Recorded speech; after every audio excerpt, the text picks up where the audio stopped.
La pratique personnelle en tant que terrain de jeu, endroit où on peut rater, est super important parce que plus tu rates, plus tu trouveras éventuellement un accident heureux qui te fera aller ailleurs, qui te fera sortir de ta boucle.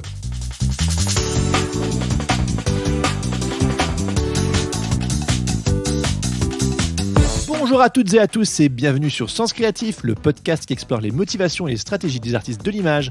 Je m'appelle Jérémy Kleiss et je suis passionné par la créativité que je considère comme une quête initiatique remplie de découvertes favorisant une meilleure connexion à soi et aux autres. Qu'il s'agisse d'illustration ou de podcast, mon but est d'élargir le champ des possibles en créant des ponts et en favorisant des rencontres. Pour en savoir plus, vous pouvez me suivre sur Instagram @JérémyKleiss ainsi que sur Sens Créatif-podcast. Ce podcast est sponsorisé par Adobe qui soutient Sens Créatif depuis le début de cette saison 3. Et si vous écoutez ce podcast, probablement que vous utilisez déjà certains de leurs produits, mais êtes-vous déjà abonné au Creative Cloud ? Le Creative quoi ? Le Creative Cloud, les cocos, la solution tout en un imaginée par Adobe, vous permettant d'accéder où que vous soyez à plus d'une vingtaine d'applications et de services pour laisser libre cours à votre créativité. Désormais, vous pouvez donner une dimension nouvelle à vos projets en utilisant Photoshop sur iPad, dessiner et peindre avec Adobe Fresco, tester la réalité virtuelle avec Premiere Pro, retoucher facilement vos photos avec Lightroom, créer un portfolio professionnel avec Adobe Portfolio, rejoindre la communauté mondiale de créatifs sur Behance, j'en passe et les meilleurs. Pour en savoir plus, téléchargez la version d'essai sur adobe.com ou abonnez-vous au Creative Cloud.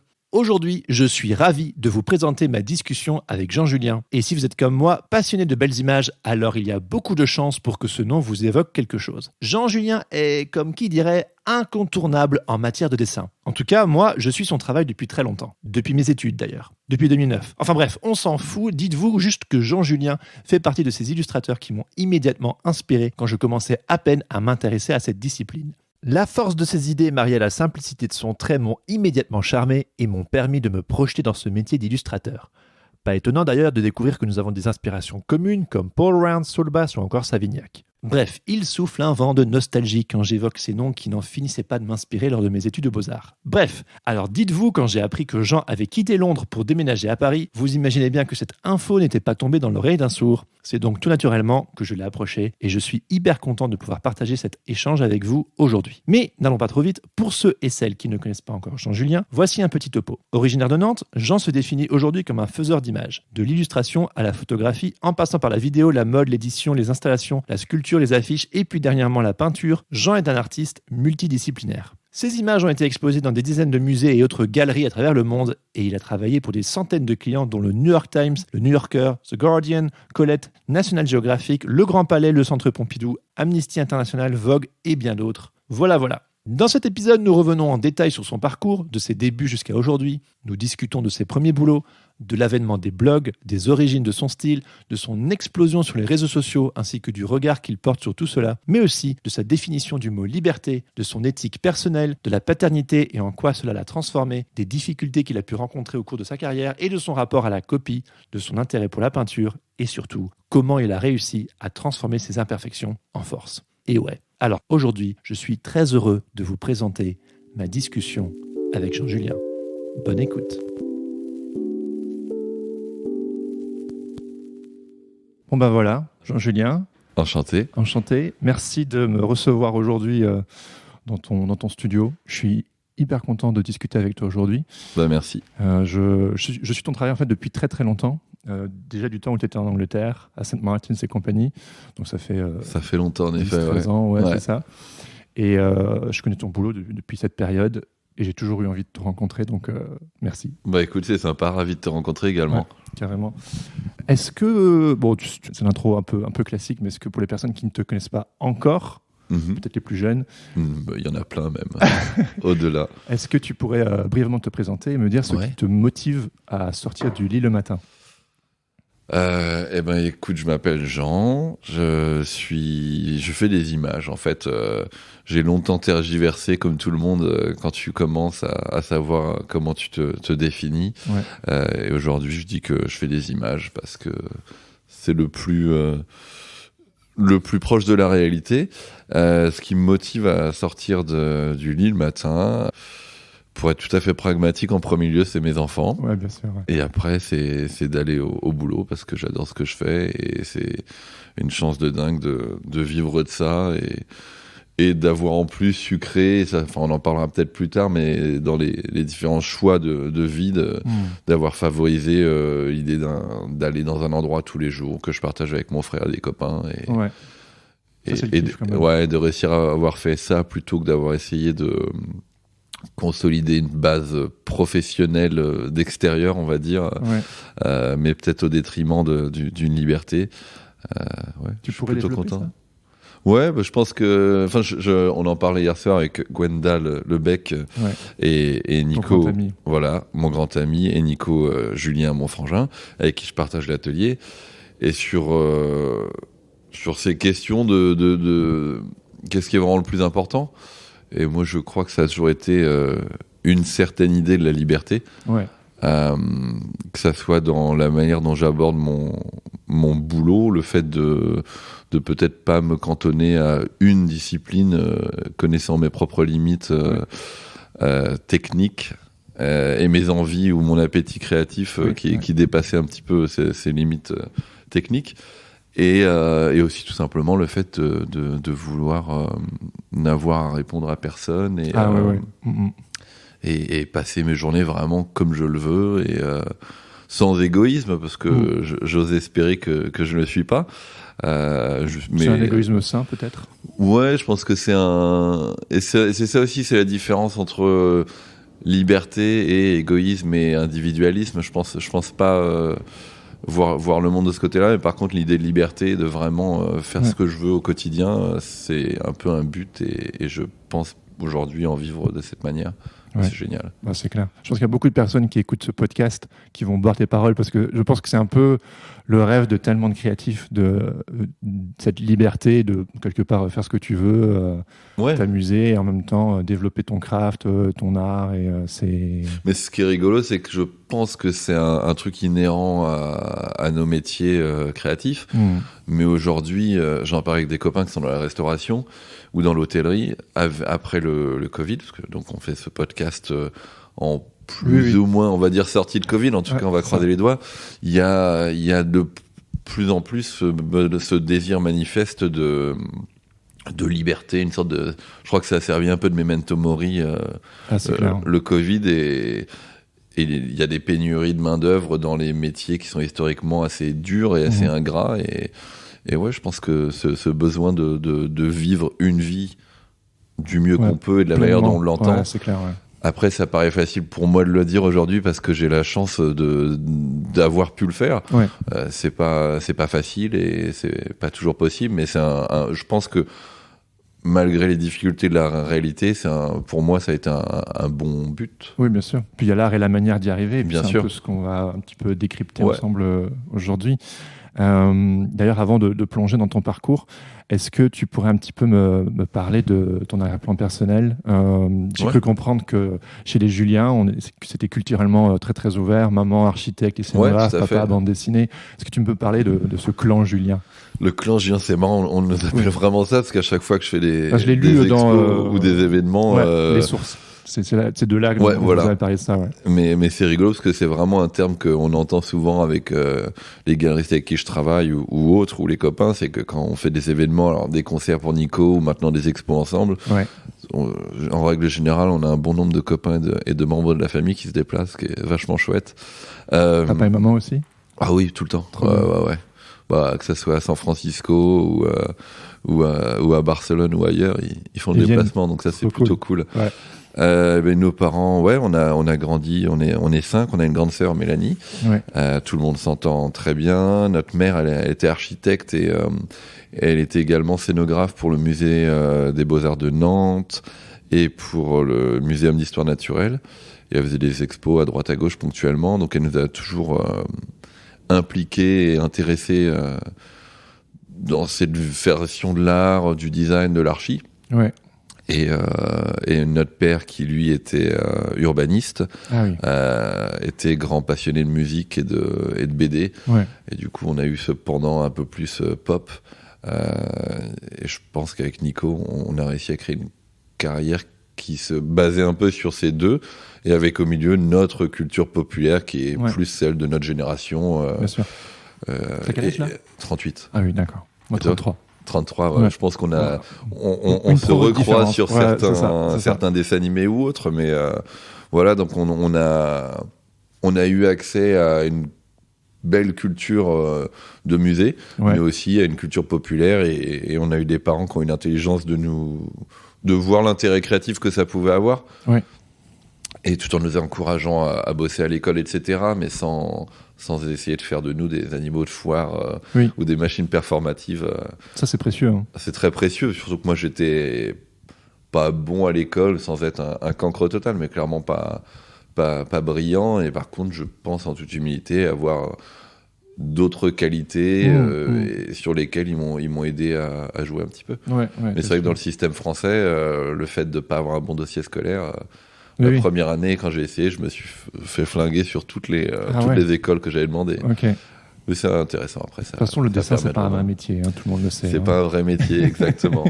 Et tu as eu la chance que tes parents, j'imagine, t'ont encouragé dans cette voie-là. Ouais, à fond, ils nous encourageaient à fond. Ma mère aidait à faire plein de recherches, ils m'emmenaient faire des entretiens, etc. Donc, on était super soutenus. Trop bien. Et même aujourd'hui, dans le suivi de carrière, ils sont là et ils font partie inhérente de notre pratique. Moi, je les place toujours. Là, au Japon, j'avais fait une expo sur une petite BD que je viens de lancer, qui est sur eux et sur la notion d'être parent. Ah, Donc, d'accord, trop bien. moi en tant que parent, eux en tant que parents.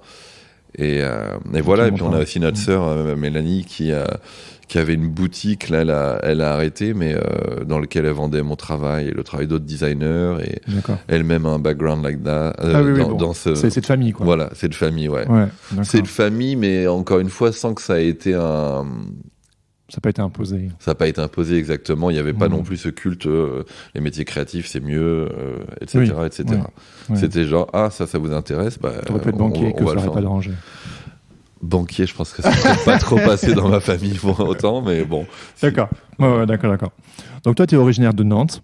Et puis, à un moment donné, tu fais un pacte avec des potes et vous partez à Londres. Exactement, ouais. Est-ce que tu peux me parler de ce pacte ? Ouais, j'étais étudiant à Quimper, en BTS en com visuel, au Paraclet. Et c'est là que j'ai rencontré donc mes deux grands amis, Thibaut RM et Yann Lebec, tous les deux illustrateurs. Et moi, j'avais eu la chance d'être pris à Sainte-Martine, après m'être fermé beaucoup de portes quand même avant. Ah, d'accord. Ça, on ne sait pas. Avant le Paraclet, donc c'est BTS, tous les beaux-arts, les arts déco. En France ? En France, tout ce que j'avais tenté, on m'avait dit non. J'avais atterri entre guillemets parce que de prime abord ça me tentait pas trop, mais dans ce BTS, et j'ai eu la chance d'avoir des profs qui pour le coup, un peu comme mes parents, m'avaient un peu ouvert les horizons.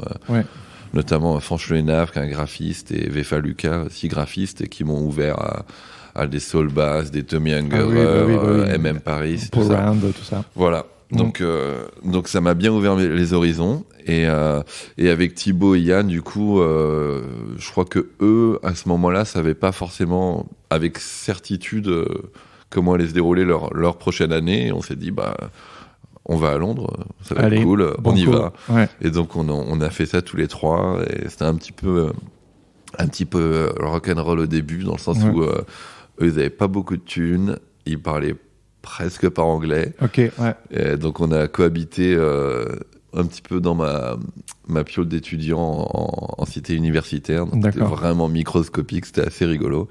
Et après, ils ont chopé des boulots, ils ont bossé comme des acharnés sur leur dessin en parallèle d'avoir un vrai boulot entre guillemets. Ouais. Et c'est vrai que les gars ont du coup aujourd'hui des super belles carrières, et c'est des mecs qui ont bossé à fond en parallèle de vrais boulots. Donc c'est aussi des cas d'école. Il y a ceux comme moi qui ont plutôt, enfin moi j'ai fait des petits boulots pour subvenir aux besoins de ma vie étudiante, mais c'est vrai que la vie étudiante m'a beaucoup aidé, ça m'a offert un terreau pour pouvoir commencer à bosser. Et les gars, eux, en parallèle, les soirées clichés, Manistuff, exactement, Kitsune tu Noir, connais bien etc. ça. Cool. The Fox is Black, Kitsune Noir qui est devenu The Fox is Black et Manistuff. Ouais. Enfin, moi, je pense que c'est comme ça que je t'ai découvert à l'époque. Moi, c'est Internet qui m'a permis de faire carrière. Les blogs. À fond, ouais, complètement. Et le fait de réussir la partie pro de mon boulot, elle a vraiment commencé alors que j'étais en 2e année à San Martin. Et, c'est les boulots qui sont venus te chercher? T'as été chercher les boulots Non, en fait, grâce à Charlotte Cheatham ou The Fox is Black qui avait vu que je postais sur MySpace à l'époque. Ah ouais, MySpace. Oula, c'est là où t'as 38 ans. Ouais, clairement. Mais du coup, je postais beaucoup mon boulot sur ces trucs-là, les trucs que je faisais à l'école, justement. Ouais. Et, en papier découpé, justement, plus à ouais, l'époque. beaucoup en papier découpé. Mais ce qui était assez génial à San Martin, c'est qu'en fait, l'idée était de jouer. On essayait plein de disciplines et à chaque fois, il y avait des briefs, évidemment, mais il y avait une liberté totale. Ouais. Moi, c'est là que j'ai vraiment pris le goût de la liberté. Et du coup, vu que le travail que je faisais à l'école était pas avec une épée de Damoclès de réussite ou d'échec en fonction d'un brief, etc. Même s'il y avait ça, mais on le sentait assez peu. L'idée, c'était plutôt de s'amuser. Ouais. Je le prenais comme mon travail à moi et c'était le travail que j'étais content de montrer. Ouais. Et de fil en aiguille, grâce à ça et grâce aux réseaux sociaux, Oui. Charlotte m'a demandé de participer à une expo. Alors, Charlotte, rappelle-moi, c'est... Charlotte Cheatham de Many Stuff. Ah oui, Many Stuff, ouais. Et à l'époque, il y avait le Club des Chevreuils, Damien Poulain et d'autres. Oui, et donc, attends, j'ai un truc à te montrer.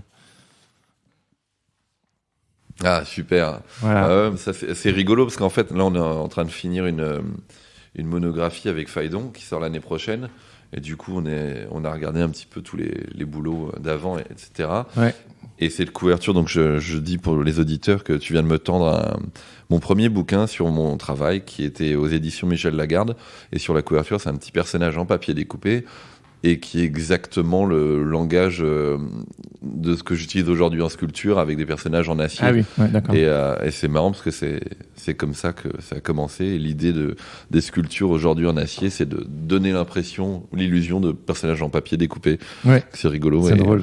Et je suis retombé sur ce bouquin que j'aime beaucoup. 2009, ouais. 2009, Ça fait un moment. Je t'avais trouvé, je pense que je t'avais vu sur les blogs, et puis j'étais au Furet du Nord, parce que je suis originaire de Belgique. D'accord.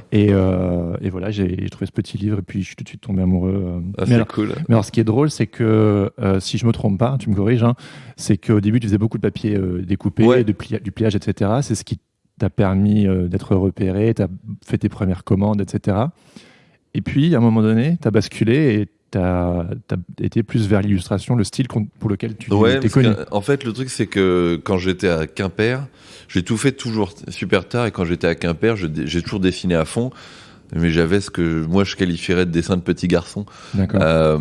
C'est ça, le dessin de petit garçon? Non, c'est pas ça le dessin de petit garçon. C'est qu'entre ce que je faisais quand j'avais 9 ans, 13 ans ou 18 ans, le niveau de dessin était à peu près le même. Vraiment. Okay. Donc c'était un dessin passionné qui voulait vraiment raconter des histoires. Ouais. Mais c'était pas un dessin. C'était très maladroit et j'en étais pas fier. Pas que je sois fier non plus de mon dessin aujourd'hui, mais. T'en as fait ta force. Ouais, mais je pense que j'ai un langage aujourd'hui qui me convient pour raconter ce que je veux. Et à l'époque, c'était pas le cas. Et du coup, le papier découpé, ça me permettait de... Comment dire ? Par exemple, tout était très plat dans mon dessin. Et il n'y avait pas de perspective, il n'y avait pas d'ombre, il n'y avait aucune compétence en termes de créer un corps. Tout ça, quoi. Oui, mais eux, ils savaient dessiner. Ok. Et le papier découpé, la manière dont moi je l'utilisais, par exemple, tu dessinais un personnage à plat, mais le fait de lui replier les membres, l'avoir dans l'espace, il y avait de l'ombre, il y avait du volume, il y avait de la profondeur. C'était une manière de tricher pour avoir ce que tu n'arrivais pas à faire. Exactement. Ouais. C'était une manière de pallier à mes manques, et ça fonctionnait bien. Et petit à petit, vu qu'il y avait un côté un peu désincarné dans ce papier nu, je trouvais. Et c'est marrant parce que je suis repassé exactement le même processus quand j'ai fait des sculptures. Je te raconterai après. Bien sûr, ouais. Et du coup, à un moment donné, j'ai rajouté du trait noir sur ces personnages-là pour avoir un côté plus personnel, on va dire. Oui. Vu que c'est très maladroit ce dessin, ce trait noir. Et petit à petit, en fait, quand ça a commencé à prendre et qu'on m'a demandé de plus en plus de faire ça, et ben j'ai moins eu le temps de faire des shoots photos, des scènes, etc. Et donc est resté la couleur des papiers que j'utilisais et le trait noir. Et en fait, c'est comme ça que ces personnages en papier découpé avec un trait noir sont aplatis et sont devenus l'illustration. D'accord. c'est comme ça. Mais le très haut pinceau noir que j'utilise tout le temps en dessin, à l'origine, il était là pour cerner et pour souligner des personnages en papier découpé. D'accord.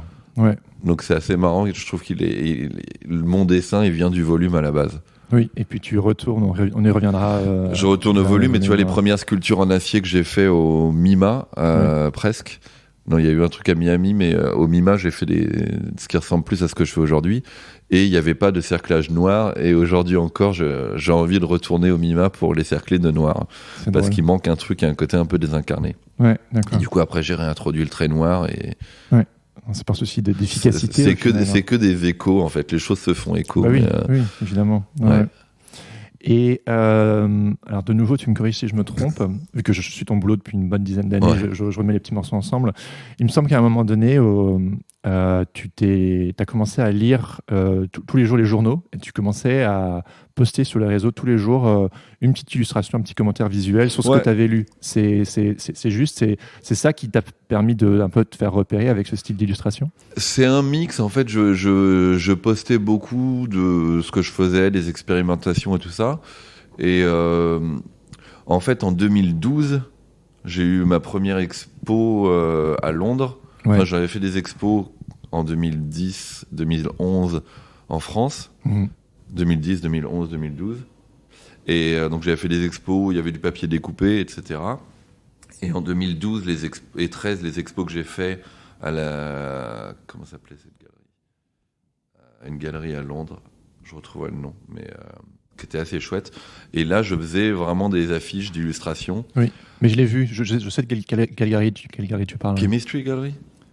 Je sais plus le nom, ça. Mais c'était une galerie super sympa, et ça c'est vraiment donc là c'était du dessin sur le quotidien. Ouais, c'est ça. Donc plus du dessin d'affiches sur du quotidien, et ça avait bien marché. J'ai eu beaucoup de commandes à ce moment-là. Ouais.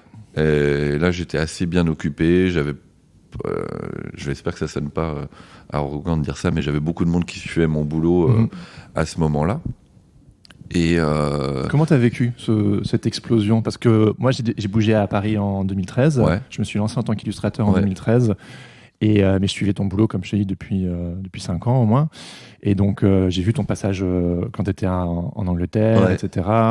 Et puis, j'ai vu toute cette explosion, c'est comme ça que je l'appelle. Tu étais partout, la presse, la com, la pub, les collabs, les marques, les expositions, les galeries, tout ça.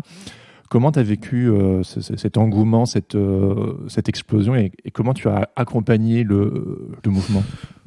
C'est évidemment extrêmement flatteur, agréable. Enfin, je pense que tout le monde a besoin d'une certaine manière un peu de validation. Et quand on est passionné par ce qu'on fait, d'avoir le public qui te dit j'aime bien ce que tu fais, c'est super. Reconnaissance. Donc c'était chouette, et puis je me suis dit que je pouvais en vivre, donc c'était encore plus chouette. Tu m'étonnes. Et donc j'étais très content. Après, je savais aussi, mais ça j'ai jamais vraiment trop perdu cette mentalité, le fait d'avoir la chance que ça marche, ça nécessite de bosser à fond. Et donc j'ai beaucoup bossé, conscient de la chance d'avoir une demande. Donc j'ai fait, je me suis peut-être un peu usé à ça. À travailler beaucoup. Ouais. Il y avait c'est des périodes de vie aussi. En fait, c'était Londres. Grande liberté, j'avais pas d'enfants, j'avais beaucoup de demandes commerciales, j'avais pas les mêmes idées sur la pub qu'aujourd'hui. T'étais prêt à en découdre à l'époque, tu voulais tout faire, d'une certaine manière ça. Et puis j'aimais bien cette espèce de flux tendu de produire et d'échanger avec les gens, voilà. Et j'ai fait beaucoup ça, et je faisais beaucoup mais j'étais pas le seul, c'était aussi tu sais, il y a des mœurs digitales.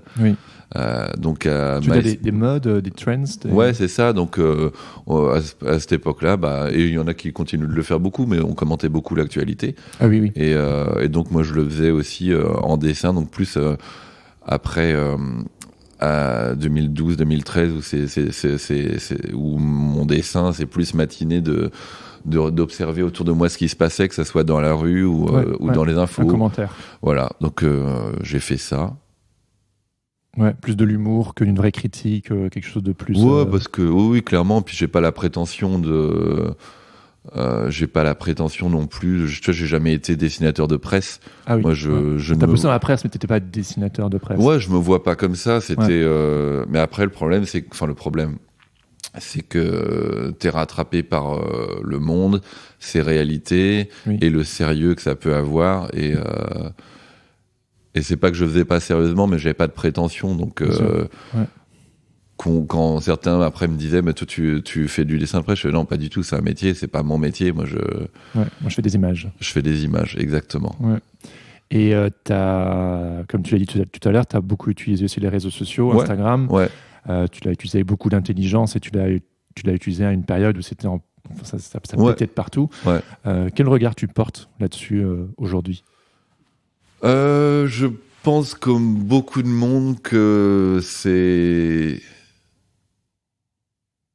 Alors, je vais commencer par le négatif, mais j'en pense également beaucoup de positif. Je pense que c'est dangereux pour la santé mentale. Voilà, c'est dit. Non, vraiment, je pense. Et je parlais avec un pote qui, lui, que j'avais rencontré à Los Angeles et qui, lui, bossait dans la tech et bossait beaucoup à l'époque, avait bossé pour Facebook, machin, puis il a arrêté. Je l'ai revu à Paris il y a un mois, il me disait et qu'est-ce que tu peux... Je sais plus comment il l'a formulé, c'est une formule que eux utilisent, mais en gros, le pourcentage de oui, de positif, le pourcentage de négatif. Je dis, moi, je pense que c'est incroyablement positif dans le sens où moi, ça m'a donné une carrière. Tu vois, j'ai commencé à poster en 2009 et j'ai commencé en 2008 et j'ai commencé à bosser professionnellement en 2009 grâce à ça. Donc, je pense que ça, tu vois, on parlait avant de Paul Rand, Solbass et tout. C'était des époques où il fallait faire ces armes dans des boîtes en apprentissage, de faire des portfolios, d'aller frapper aux portes, de se prendre des vents, de machin. C'était un parcours du combattant. C'est clair. Et t'étais traité assez mal, de presque je comprends.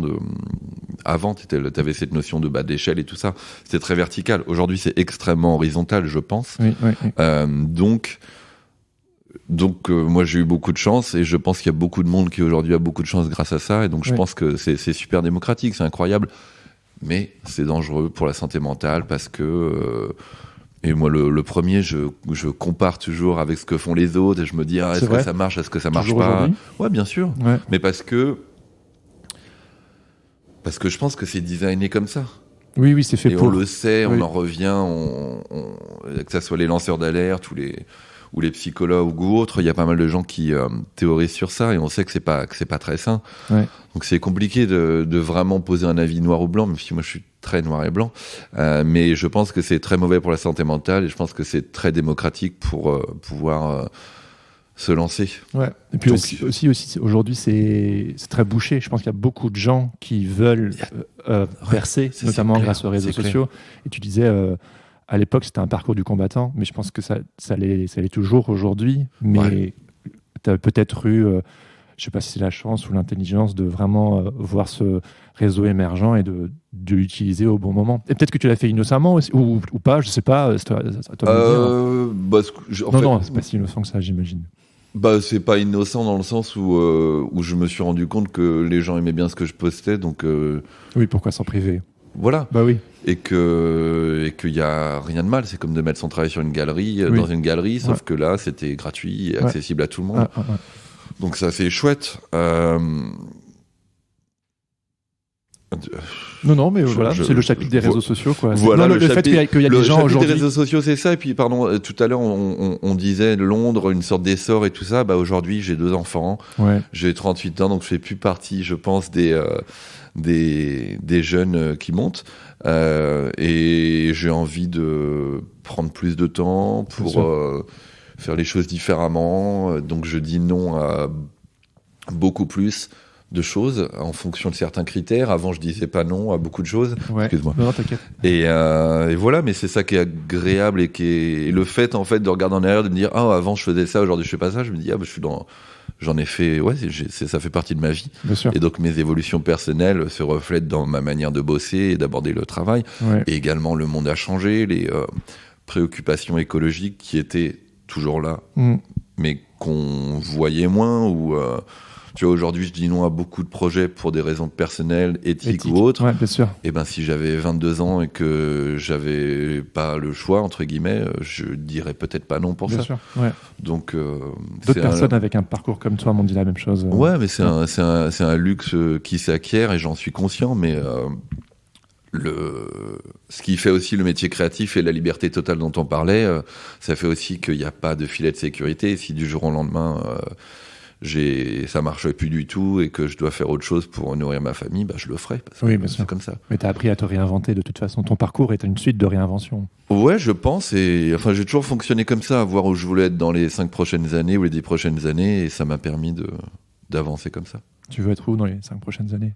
Dans les 5 prochaines années, j'aimerais être moins tributaire de l'autre. Ouais. Et de ces cas de conscience, est-ce que j'accepte ce projet, mais il correspond pas à 200% à mon éthique, est-ce que je fais une entorse On rigole souvent avec les frères Lebec notamment, qui disent qu'on a une éthique avec Nico beaucoup trop rigide et que c'est un peu dissocié de la réalité. Ils ont raison, mais en même temps... Mais c'est quoi cette éthique ? Non, mais c'est une éthique... je sais pas. C'est une vraie question que des personnes se posent. Ouais, mais en fait, moi, j'en parle pas trop dans le sens où je suis pas irréprochable à 100% évidemment. Oui, et par le passé, j'ai déjà fait des projets pour Google ou autre. Comment ? Ouais, mais parce que voilà, on grandit, on change et tout ça. Donc, l'éthique évolue ou s'affine et j'essaye au maximum de faire des choses qui sont en accord avec ma déontologie par rapport à l'environnement, par rapport à toutes ces choses-là, de pas surproduire et tout ça. Il y en a qui diront, oui, mais tu fais plein de projets d'une certaine manière, tu produis vachement. Mais bon, par rapport à ma déontologie, ça fonctionne et j'ai l'impression d'être droit dans mes bottes tout le temps. De temps en temps, tu vois, par exemple, de faire des expos... à droite, à gauche, ça fait que de temps en temps, il faut prendre l'avion et j'aimerais bien ne pas le faire. Donc, je prends pas l'avion pour aller en vacances, mais je le prends pour aller faire une expo au Japon. Et du coup, aujourd'hui, je voyage pas pour toutes mes expos, mais c'est dommage aussi d'une certaine manière. Mais, oui, par choix. Ouais, bien sûr. Ouais. Donc, on verra. Après, c'est compliqué parce que de parler de ces choses-là, parce que moi, le premier, si j'entends quelqu'un, je me dis immédiatement, c'est vrai que moi, par contre, je fais pas ça bien. Donc, il y a toujours cette notion de jugement et je pense que c'est important d'avoir sa déontologie. Oui, absolument. Et d'essayer de pas juger l'autre. Et moi, j'essaye de faire selon ce que j'estime pouvoir faire ou être bien. Oui, ta déontologie personnelle. C'est un sujet quand j'ai déjà abordé sur le podcast avec d'autres invités, le fait de s'engager, entre guillemets, malgré nos paradoxes. On est tous bourrés de paradoxes. C'est dur, cependant. Moi, j'aimerais bien m'engager plus. Et en revanche, j'ai l'impression que, par exemple, à l'environnement, je suis clairement pas irréprochable. Je pense que personne ne l'est, à moins de vivre dans une ferme. Mais j'aimerais bien faire plus de boulot en accord avec ça. Et j'ai toujours je sais pas si on peut appeler ça un syndrome de l'imposteur ou autre, mais du coup de se dire mais en fait ça c'est pas éthique à 200%, mais je le fais quand même et beaucoup diront oui, mais sauf que si t'as une force de parole, une force de frappe entre guillemets, potentiellement tu feras plus de bien à en parler que de ne pas le faire. Oui, bien sûr. Et puis, la vie est faite de nuances. Enfin, tu disais que tu étais quelqu'un de très noir et blanc. Est-ce que du coup, le fait d'être dans la zone de gris, c'est quelque chose qui t'insupporte ? Non, parce que je pense que foncièrement, tu as raison, mais je pense qu'aujourd'hui, le débat public est pas du tout nuancé et les gens ne sont pas nuancés. Dans le je suis entièrement d'accord avec toi, la vie n'est faite que de nuances, c'est clair.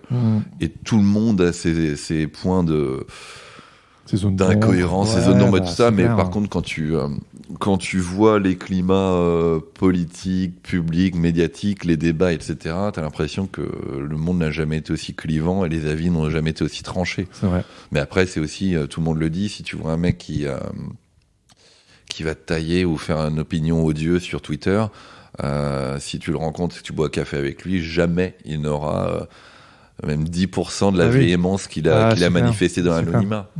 Et il y a chance qu'à la fin, tu repartes pote. Mais bien sûr. Et que soit il aura exprimé son point de vue avec une telle nuance que tu te diras mais en fait il a pas tort, soit tu auras réussi à lui faire entendre raison parce que voilà. Mais c'est pour ça moi que je fais ce podcast en fait. T'as raison. J'ai toujours voulu créer un espace bienveillant, où quelque part on peut aller à la rencontre de l'autre et on peut s'écouter. Le podcast, en l'occurrence, c'est un format long, comme je disais, 1 heure, 1h30, on prend le temps de s'écouter.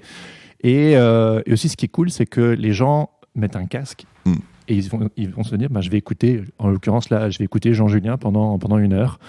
Et que quand on voit un truc passer vite fait, bien fait sur les réseaux, ou bien les titres putaclic et compagnie, on est là.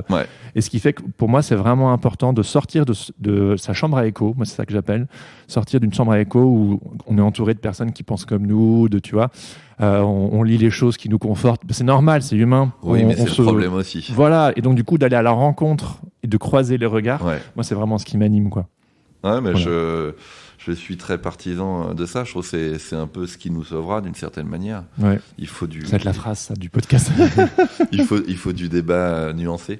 Ouais, mais c'est vrai que l'immédiateté, la compétitivité des réseaux sociaux fait que je pense qu'il y a une illusion du débat sur les réseaux sociaux. Ouais. Et après, moi, j'en suis un peu revenu d'une certaine manière. Et puis j'ai vu aussi qu'en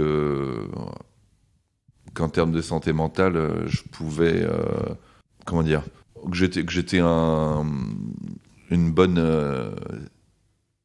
un bon candidat. Un bon candidat pour que ça m'atteigne. Bien sûr. Et puis aussi, t'es tellement suivi, tellement beaucoup de travail. Enfin, je veux dire, c'est. Et puis tout le monde n'est pas bienveillant et c'est les réseaux sociaux, quoi, tout simplement. Et en fait, moi, je fais mes choses avec, en règle générale, beaucoup de sincérité. Ouais. Et je me suis dit, mais en fait, si ça ne transparaît pas, c'est que je le fais pas bien. Bien sûr. Puis voilà, j'ai eu des enfants, j'ai dû faire des choix aussi et ralentir, et je suis très content de ça. Ouais. Voilà. Hey, j'interromps quelques secondes cet épisode car si vous êtes encore là, ça veut probablement dire que cet épisode vous plaît. Et si c'est le cas, pourquoi ne pas venir en discuter sur le Discord Sens Créatif qui est gratuit et ouvert à tous. Vous pouvez aussi soutenir financièrement le podcast en vous abonnant sur Patreon. Ça m'aiderait énormément.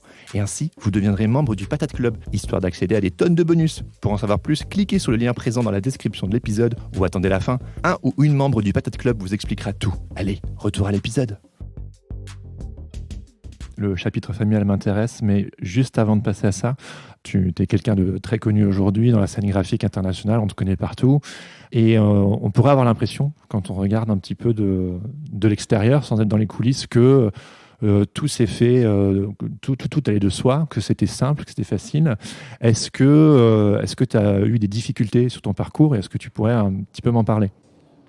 Je pense pas avoir eu de grosses difficultés, mais je constate aujourd'hui, avec le recul, que j'aborde beaucoup de situations un peu différemment, avec peut-être ce qu'on pourrait appeler la bouteille.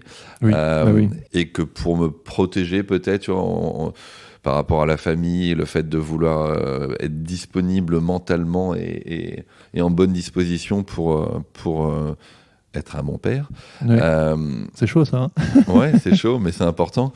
Et ben du coup, je pense que je me protège plus, donc je suis plus dur et que je laisse moins passer les choses. T'es plus dur, tu veux dire, avec toi, avec des clients, avec les clients, pas avec moi.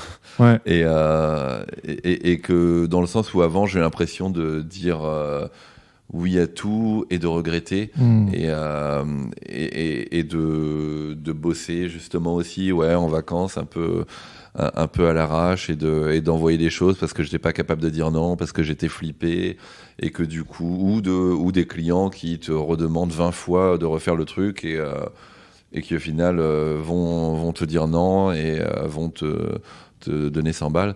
Ah ouais, non, ça rend fou. Et aujourd'hui, ça m'arrive actuellement avec un magazine que je ne citerai pas. Et je leur envoie... ils me donnent le pitch pour une couverture. Je fais OK, ça m'intéresse, c'est chouette. Je leur envoie 5 dessins dont je suis satisfait sur le thème. Ça leur va pas, ils veulent réutiliser un truc. Je leur dis non, moi je préfère ne pas réutiliser les vieux dessins et créer des nouveaux dessins. C'est plus sympa. Et soutenez mordicus que non. Et on fait ok, bah dans ce cas-là, c'est quoi la kill fee? Je sais pas comment on dit en français. C'est le le dédommagement, oui, quoi, c'est entre ça. guillemets. Ouais, On va se dire au revoir et puis le dédommagement. Il n'y a pas de kill fee. Moi j'ai travaillé, j'ai clair. donné mon temps, donc si, il y a une kill fee. Et ça bloquait. Et grâce à l'aide de mon agent, Walkie Talkie, ouais, c'est ça. qui sont super, et ils sont revenus et ils ont utilisé une des illustrations que j'avais proposées. Alors c'est un peu dommage parce que ça veut dire qu'ils n'en étaient pas convaincus. Oui. Après, c'est un truc que j'ai posté et qui a très très bien marché. Donc je ne sais pas s'ils l'ont vu, qu'ils se sont dit en fait. T'as posté la version que toi tu voulais, c'est ça? Ouais. Ah ouais, et c'est qu'ils ça. avaient refusé. Ils se sont rendus compte que c'est un de mes posts qui a le mieux marché. Du coup, c'est assez ironique. Mais je le savais entre guillemets dans le sens où, encore une fois, je le fais avec sincérité. Donc et ça, par le passé, je pense que j'aurais pu me faire un petit peu. Mais tu disais qu'il était sensible, que ça t'atteignait. Ouais, ou genre de dire d'accord, j'ai raté, c'est pas bien, et au revoir, et j'ai travaillé pour rien et de ça, et aujourd'hui je laisse rien passer de ce genre, parce que j'ai appris aussi que les gens, quand tu leur dis non, ils te respectent plus. Absolument. Ouais. Et ça paraît péremptoire de le dire, mais c'est vrai. Puis même de se faire mal parler par des agents, des clients, et puis en fait, tu te rends compte que t'es pas on n'est plus dans une verticalité. Oui. Eux peuvent trouver 20 000 autres illustrateurs, et toi, potentiellement, tu peux trouver d'autres clients, et en tout cas, c'est comme ça, moi, que je le vois aujourd'hui. C'est moins évident au début, évidemment, mais personne n'a à mal te parler, personne n'a à mal te considérer ou à te payer 200 balles pour faire une affiche. Si, les œuvres caritatives, pas de problème. Voilà, et c'est ça. Moi, je fais des boulots pas payés avec grand plaisir aujourd'hui pour des causes dans lesquelles je crois. Ouais. Mais après, je pense que de parler, et ça, encore une fois, on en parlait au tout début, le fait de discuter avec d'autres illustrateurs, c'est vraiment un truc en or. Ouais. Et nous, dans notre atelier avec Gwendal, avec mon frangin Nico ou même Yann et Thibaut, on parle tout le temps, dès qu'on a une galère encore aujourd'hui. Et tu te rends compte de la manière dont de différentes personnes gèrent une galère. Oui. Et que les galères arrivent toujours, en fait, de partager les bonnes approches, les bonnes réponses. Ouais, ça marche pas mal. J'ai eu aussi beaucoup, aujourd'hui, j'ai des galères de bootleg, c'est quoi, ça? de faux, de gens qui font des faux de ton boulot et qui les vendent. C'est vrai. Ouais. Mais des peintures ou Non, des peintures, c'est rigolo. J'ai pas mal de cours de peinture en Corée qui m'envoient. À la Jean Julien. Ouais, mais c'est super drôle. mignon. Moi, je suis vachement touché. Touchant. Je trouve ça génial. Ouais, hyper touchant. Et non, des gens qui en Chine, il y a eu pas mal de faux, de contrefaçon de nounous, et légalement, c'est une tannée. Tu peux à peu près rien faire, mais tu te rends compte de la bienveillance, justement, je sais pas si on peut parler de communauté, mais des gens qui me contactent en disant ils ont fait un faux. Et là, on parle pas de gens qui se sont inspirés, tout ça, où là, c'est plus des nuances, mais de gens qui... C'est des t-shirts Jean Julien vendus sur le marché noir. Voilà, et tu peux pas faire grand-chose par rapport à ça, donc... En tout cas, légalement, quand c'est en international, tu peux pas trop. Ouais. Après, je sais pas si on peut parler de galère dans le sens où Oui, mais bon, je suis pas à plaindre de ce point de vue-là. Et c'est vrai qu'aujourd'hui, j'ai pas de vraie galère parce que le pourcentage de problèmes que j'ai dans mon boulot comparé aux choses positives, il est assez faible. Oui. Mais tout à l'heure, tu parlais de santé mentale et justement du fait que peut-être à une époque, tu acceptais trop, tu savais pas dire non.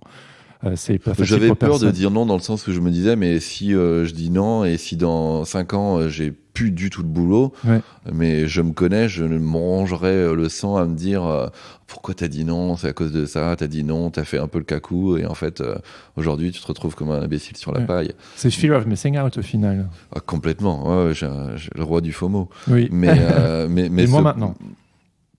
Non, encore. Ouais, j'ai conscience de devoir aussi. J'ai des bouches à nourrir, donc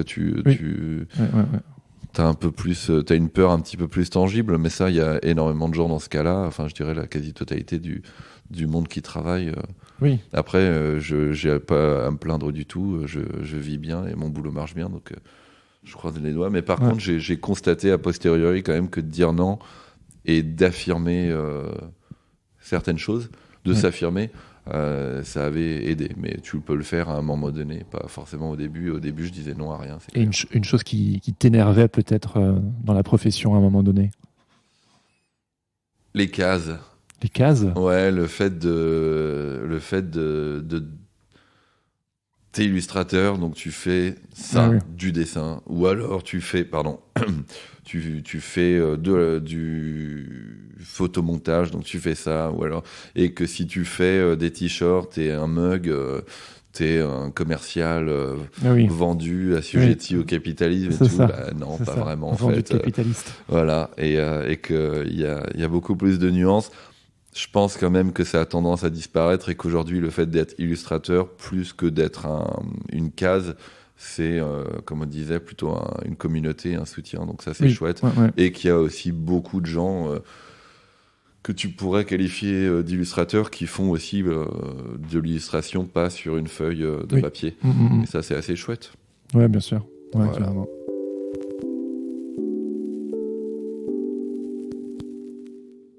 Donc tu mentionnais tes enfants. Ouais. Moi aussi j'ai 2 enfants qui ont 3 ans et 2 semaines. Oh, donc, félicitations. Merci. Tu dors pas beaucoup. Ouais, c'est ça. Et pour moi, avoir des enfants, comme toi, comme tu l'as mentionné, ça a changé pas mal de choses dans ma vie. J'aurais voulu savoir ce que toi, ça a changé dans ta vie aussi, dans ta production et dans tes ambitions. Écoute, moi ça m'a surtout donné envie de ralentir. Ouais. Les Lebec se ficheraient de moi parce qu'ils trouvent que je suis un peu boulimique de production. D'accord. Mais par rapport à avant, en tout cas, tu as ralenti. Ouais. J'ai l'impression de prendre plus de temps. J'ai toujours envie de créer autant, mais je dis non à plus de choses. Je réfléchis plus à la manière dont je fais les choses peut-être, et je prends un petit peu. Donc un ralentissement, mais un peu de distance aussi, ce qui est assez agréable. Et puis ça a inspiré énormément ce que je fais, même si le jeu a toujours fait partie de mon travail. La manière dont eux abordent le jeu, dont eux voient le monde, une source intarissable d'inspiration. Ça me nourrit. Ouais, c'est un peu bateau de dire ça, parce que je pense que pour tous les parents créatifs, c'est assez excitant de voir comment l'appareil cognitif se développe. Ouais. Mais donc, Après, c'est difficile à gérer au quotidien, parce que c'est un métier qui se vit au quotidien, justement. Et c'est vrai que moi, je poste de moins en moins sur les réseaux. Et la nature du réseau fait que tu te dis, mais il faudrait le faire plus parce que d'autres le font plus, etc. Ouais. Et on n'est pas... Enfin, moi, je suis pas au-dessus de ça, de ce petit sentiment de compétition un petit peu, qui est mal placé, mais qui est réel. Ouais. Et après, malgré le fait que j'ai ce sentiment, je choisis quand même, évidemment, de me concentrer plus sur les moments avec ma famille. Et puis, ça te nourrit, ça te fatigue aussi, ça t'apporte tellement de choses que peut-être avant, tu trouvais... en décrochant tel client, en bossant pour tel projet, en ayant telle accolade, tel prix, et puis après, tu as des enfants, et puis la gratification et l'investissement est différent. Ouais, c'est ça. C'est qu'en fait, j'avais l'impression de faire beaucoup de choses pour moi, ce qui est réel, et puis aujourd'hui, je les fais pas que pour moi. Ouais, c'est ça. Donc le centre de l'univers, il a bougé. Ouais, en fait, la gratification ne vient plus que de ce que moi je fais, mais aussi de ça. Tu donnes de ton temps ailleurs que pour toi, et c'est assez magique. C'est assez magique, ouais. Et puis, tu as déménagé. Qu'est-ce qui t'a poussé de bouger de Londres à Paris ? Ça avait un petit moment que j'en avais marre de Londres, en fait. Okay. Mais ça coïncidait. En fait, on est parti quand Lou, qui a aujourd'hui 5 ans, avait 2 ans, je crois, tout comme ça. 2 ans et demi. Et en fait, la vie de famille à Londres, ça me le faisait pas du tout. Ah ouais, c'est vrai. Ouais. Et en fait, Londres, c'était une ville parfaite pour un côté hyperactif. Ouais. Et bosser plus dans la commande, me dévouer corps et âme à ça, et le fait de ralentir, de vouloir être plus avec ma famille, de faire plus de peinture, de faire plus des gros projets sur le long terme, ça s'accordait moins. Et beaucoup de copains français qui étaient là-bas à ce moment-là, ou étrangers, ont bougé en France, sont rentrés dans leur pays. D'accord. Et du coup, ça avait plus le même parfum. Oui, je comprends. Et évidemment, il y a eu le Brexit aussi. Oui, j'ai posé le dire, mais... Après, moi, ma femme, elle est anglaise, donc le Brexit, ou la France, de toute façon, on a le cul entre deux chaises, quoi qu'il arrive. Ouais. Et puis, ça a coïncidé, le fait de faire plus de peinture, d'avoir des enfants, de changer de pays. C'est une nouvelle vie. Moi, j'aime bien les nouvelles vies, en fait, régulièrement. Du coup, c'est enfin, la question, elle est un peu évidente, mais tu t'es tourné vers la peinture, justement, en désirant ralentir, en désirant quelque chose de plus physique. Ouais, c'est un peu l'œuf ou la poule. Mais j'ai toujours eu envie d'essayer le médium, évidemment, parce que j'ai toujours été passionné de peinture comme d'art graphique en général. J'avais beaucoup fait de couleurs digitales, très à plat. Ayant eu Solbas et Paul Rand comme premiers amours, c'est vrai qu'il y avait ça, mais Ungerer ou Savignac ou Vuillemaut, tu sens l'imperfection de la peinture dans les aplats et c'est beau, quoi. Donc ça m'a toujours taquiné et je suis assez friand d'impressionnisme et vuillard notamment et du coup on le voit dans ton boulot. C'est gentil, mais même si eux pouvaient dessiner et peindre à perfection, il y avait une recherche de communiquer des émotions avec l'imperfection que je trouvais assez fascinante. Et l'inexactitude qui arrive quand même à te communiquer une émotion, c'est chouette. Et j'avais beaucoup travaillé le focus, la macro-scène, et j'avais envie la micro-scène, et j'avais envie de dézoomer un petit peu et de raconter des choses de manière plus suggestive, plus poétique ou autre. Et ce qui est compliqué, parce que j'avais un bon public qui aimait bien, je pense, ce que je faisais avec humour et en dessin. Et je sais pas combien, du coup, ont lâché l'affaire quand j'ai commencé à mettre plus de peinture. Parce qu'il y a moins d'humour ? Ça dépend de... de qui regarde. Non, pour moi, il y a toujours de l'humour, évidemment. Ou en tout cas, il y a toujours une construction graphique qui est liée au dessin, à l'affiche et tout ça. Pour moi, c'est exactement la même pratique. Enfin, c'est la même personne qui le fait, mais qui raconte de manière un peu différente des choses similaires. Mais après, je pense avoir aussi montré, grâce aux réseaux sociaux, encore une fois, que je fais toujours autant de dessins et d'objets ou autres, mais j'aime bien faire différentes choses en même temps, tout simplement. Puis il y a cette continuité avec justement l'imperfection dont tu parles, où que ce soit le papier, l'illustration jetée, la peinture, l'imperfection de la peinture, etc. C'est comme si c'était ton fil conducteur que tu déroules et que tu déclines sur plein de supports, en fait, au final. Si je ne me trompe pas, j'avais comme lu, que je me souviens quand tu parlais au tout début, qu'en France, ton trait n'était pas assez précis, assez parfait pour être pris en France. Et donc au final... C'est l'impression que j'avais, Mais ouais, non, il y a un réel plaisir dans la peinture à ce que ça soit assez sale.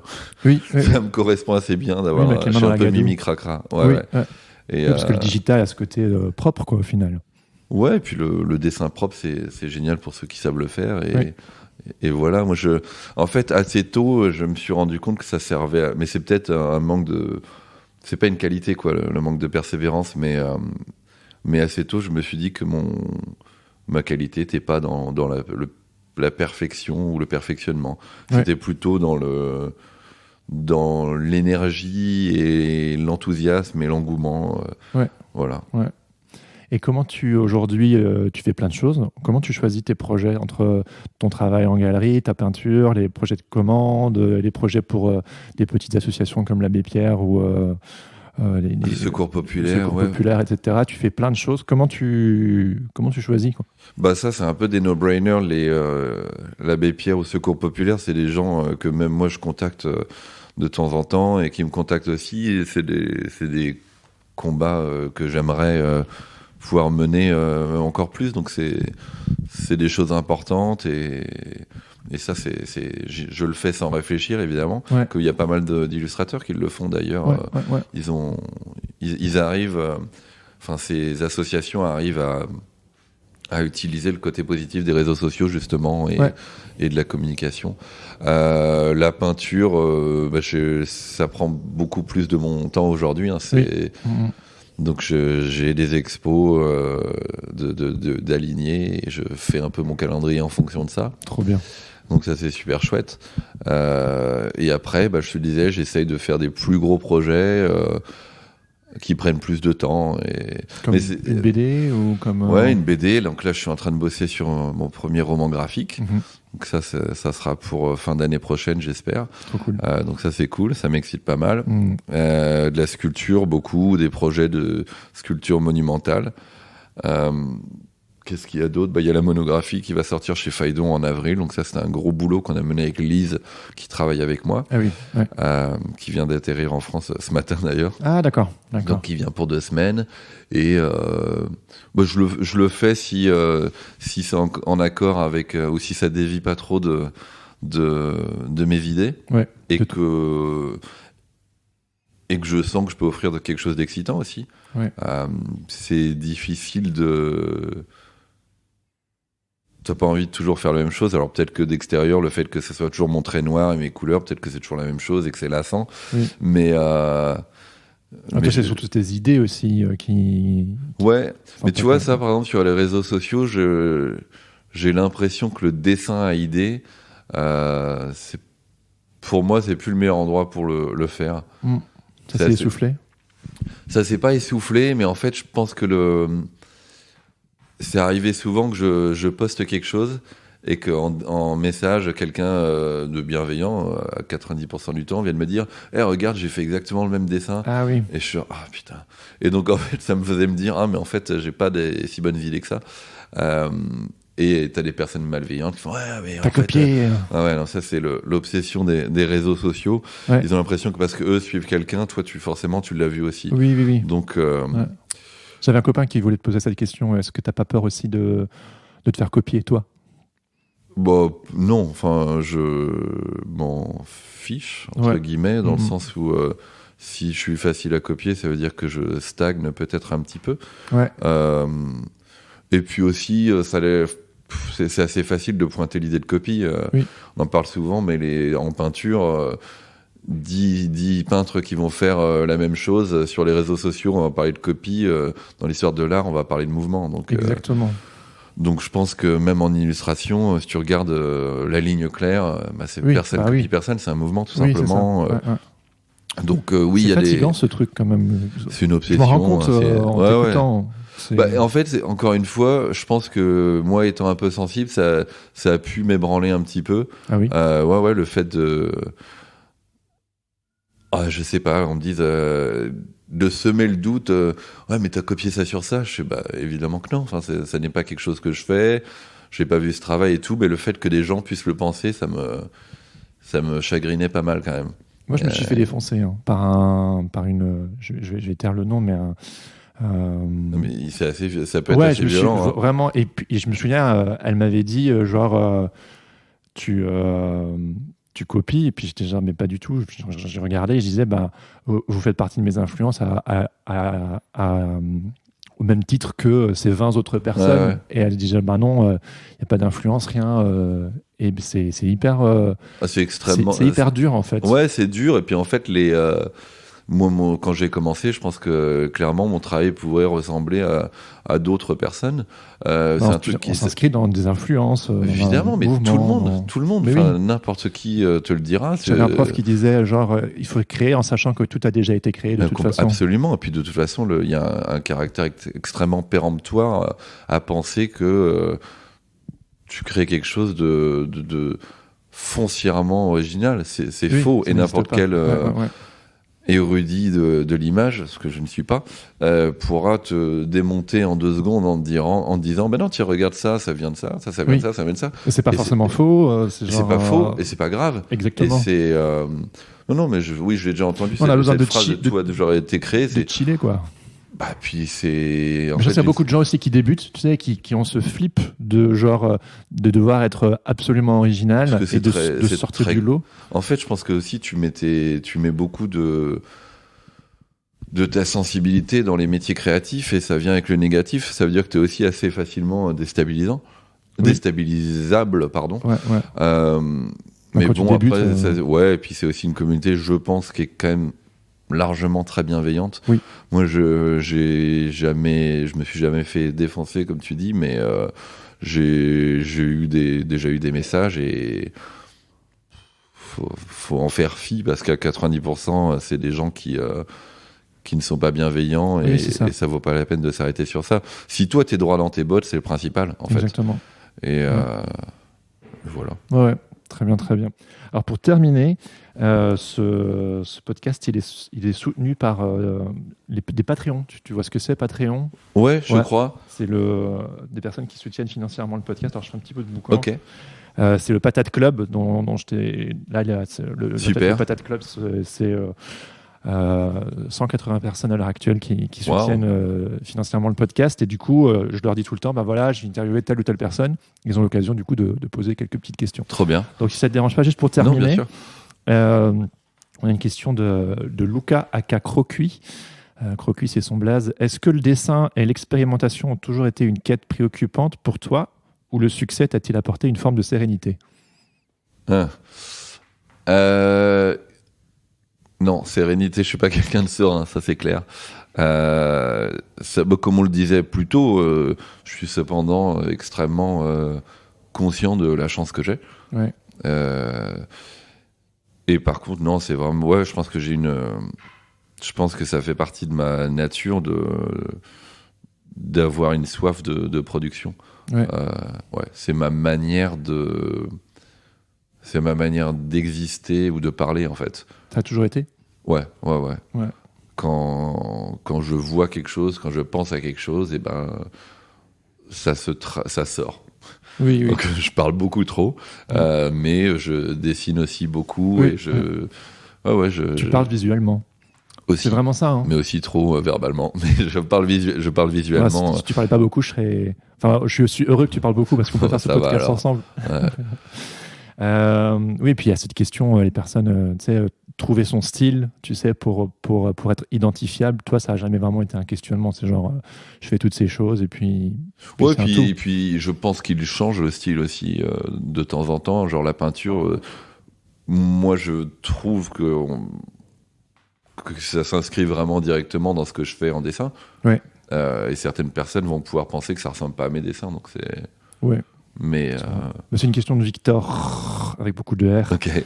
T'es-tu déjà demandé si ton style s'essoufflerait ? Non, mais si les gens s'en lasseraient. Ouais. Oui, je me le demande, je me le dis, et je me dis que c'est.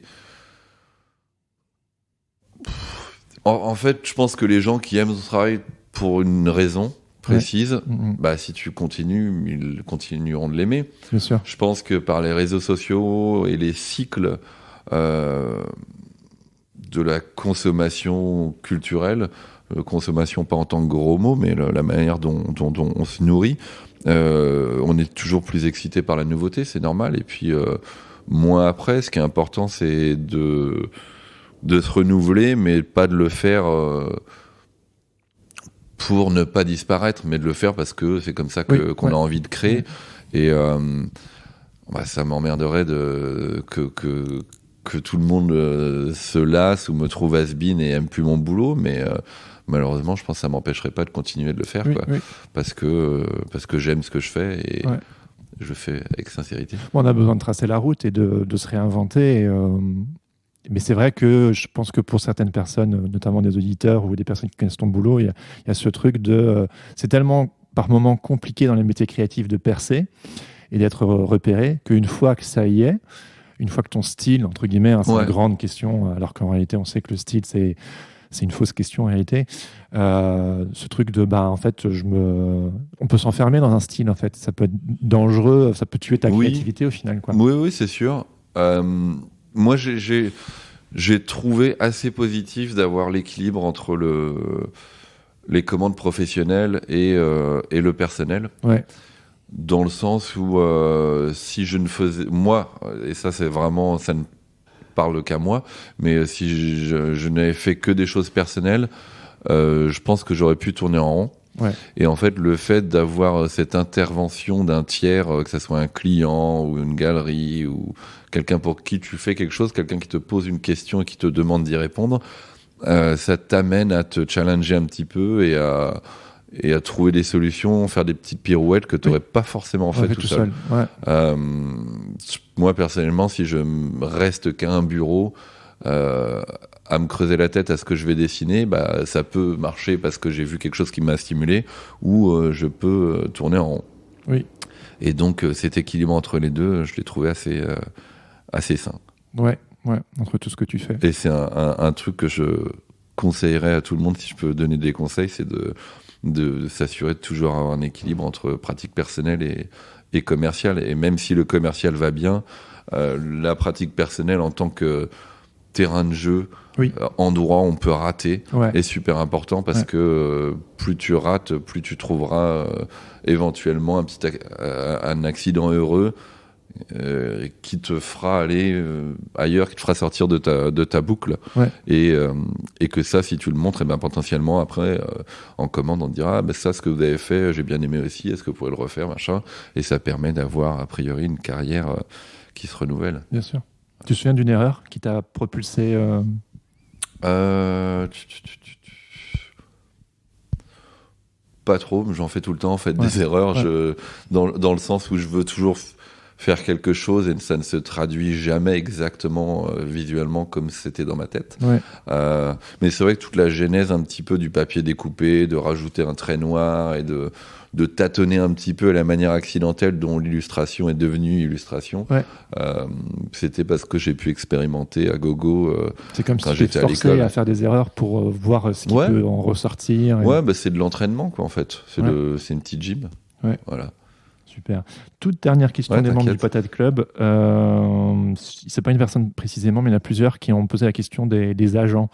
Tu sais, les agents illustrateurs, tu es représenté par 4 agents à l'heure actuelle, France, Angleterre, États-Unis, Corée.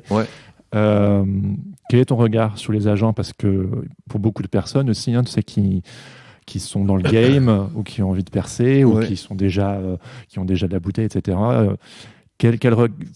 Agent, utilité, fantasme, galère, tu as eu plusieurs agents aussi au fur et à mesure de ta carrière. Moi, je pense que c'est utile, un agent.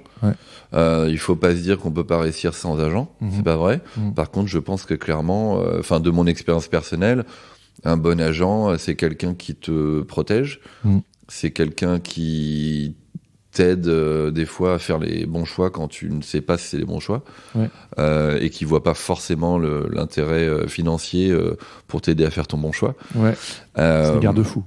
Ouais, complètement. Et puis c'est quelqu'un qui t'apporte de l'expérience, à savoir quand on est jeune de pouvoir chiffrer un projet, c'est quasiment impossible, je pense. Et du coup, l'agent, il a un réel savoir de ces choses-là, il a un réel savoir du milieu aussi dans lequel ton travail va être vendu, exploité, tout ça. Donc, je pense que c'est très utile.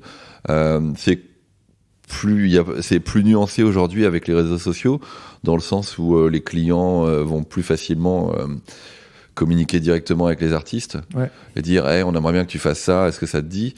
Et donc techniquement tu peux juste répondre oui, ok, voilà c'est quoi le budget, il donne le budget et tu peux accepter ou refuser sans forcément avoir d'idée de si c'est justement payé ou pas. Et l'agent, il va te permettre d'y voir un petit peu plus clair. Donc, je pense pas du tout que l'agent soit un fantasme non, je pense que ça fait partie du métier d'illustrateur. Après, je constate qu'il y a aussi des gens qui ont une carrière sans. Donc, il faut pas se dire qu'on n'est pas un illustrateur si on n'a pas d'agent. Mais je pense que c'est une grande aide. Ça reste un choix. Oui, voilà. C'est un bon garde-fou aussi, c'est vrai. Super. Qu'est-ce qu'on peut te souhaiter pour les 5 prochaines années?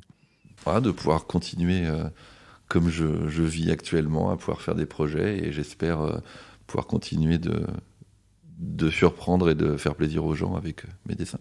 Merveilleux. Merci à Jean. toi. Merci beaucoup. À bientôt. À bientôt.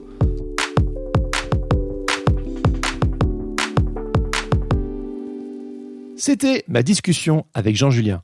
Merci infiniment Jean pour ton temps. Je suis hyper content d'avoir pu discuter avec toi dans ton studio. Si cet épisode vous a plu, n'hésitez pas à le dire à Jean en le suivant sur son fameux compte Instagram. Attention, plus d'1 million de followers, je vous aurais prévenu. Je dis ça, je dis rien, mais ça risque probablement de vous inspirer. Et puis, si vous avez envie d'approfondir, n'hésitez pas à visiter son magnifique site internet, à acheter l'un de ses livres ou à précommander sa première monographie, disponible aux éditions Phaidon à partir du mois d'avril 2022.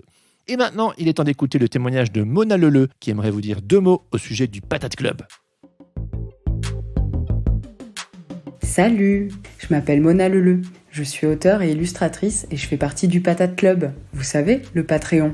C'est important de contribuer à des projets qui nous rapprochent les uns des autres au quotidien. Nous, les illustrateurs, graphistes, peintres, bref, tous les créatifs en recherche d'échanges et de partage. Et c'est pour ça que je soutiens financièrement Jérémy et Sens Créatif sur Patreon. Le Patate Club, c'est une communauté d'artistes variés qui s'entraident, qui se donnent la frite partout en France et au-delà. Je suis ravie d'en faire partie et ça me permet de rencontrer des créateurs tout aussi curieux et bavards que moi. Des personnes talentueuses, dynamiques avec qui échanger sur toutes les questions pro qui nous turlupinent. Sens Créatif, c'est aussi et surtout une communauté bienveillante de créateurs qui s'encouragent, s'inspirent et échangent les uns avec les autres. Les participations débutent à 2 € par épisode, ce qui vous donne accès à un Discord foisonnant d'infos, sans oublier le Patate Club Podcast, un podcast bimensuel et exclusivement accessible pour les Patreons, enregistré en duo avec Laurent Bazar qui débriefe du dernier épisode de Sens Créatif et des sujets abordés sur le Discord, plus les coulisses du podcast. Vous retrouverez tous les liens dans les notes de cet épisode pour rejoindre le Patate Club ou le Discord. Et pour en savoir plus, rendez-vous sur patreon.com/senscreativepodcast.